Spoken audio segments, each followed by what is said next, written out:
hadisi na son duba kissan Khabbab bin Harati wallahi sun gulla ya sha gaba na sai na manta kuma ban duba sai wani lokacin mun je wani hadisin sai insha Allah za mu ba da kissan sa to dai a taƙaice wanda zan iya tunawa Khabbab bin Harati yana daga cikin as-sabiqun al-awwaluna wanda suka riga kowa shiga musulunci. As-sabiqun al-awwaluna ma sun kasu kashi biyu. Akwai wanda su ne farko wanda suka riga kowa shiga musulunci, su ne mutane shida. To a cikin shidan din Khabbab bin Harati yana ciki. Su ne mutane guda shida wanda manzon Allah ya faɗa yace su riga kowa shiga musulunci. In za a sa sabiqun al-awwaluna su ne ajin farko.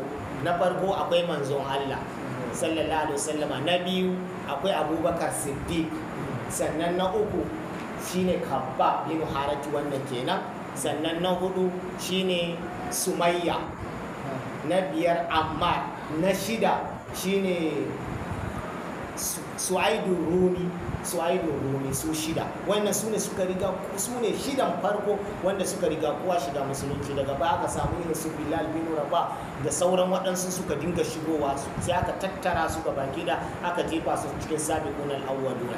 Amma shidan farkon nan su ne wannan, su ne akwai Su'aidu Rumi, sannan akwai ga manzon Allah, ga Abubakar, sannan ga Khabbab, ga Sumayya, ga Ammar, su shida.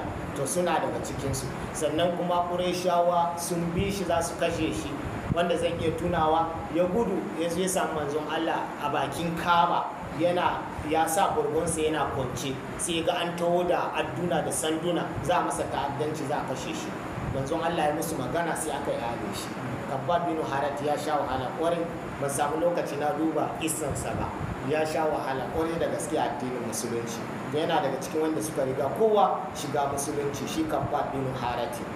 Sannan kuma manzon Allah sallallahu alaihi wasallam abinda Qurayshawa suke jin tsoron taba shi, yana da salsala, yana da dangi manya-manyan Qurayshawa irin su babbanayensa Abu Talib sun tsiya, duk garin Makka suka yi magana ana jin maganansu, shi yasa suka ji tsoron taba manzon Allah. Abubakar Siddiq kuma yana da yawan dangi yan uwa, suka ce mutukar aka taba Abubakar, gashi ba su musulunta ba, suka ce mutukar aka taba Abubakar Siddiq, aka taba Abubakar, shine Abdullahi sunansa, shine a tarihin yazo da Abdullahi, Abubakar Siddiq kenan.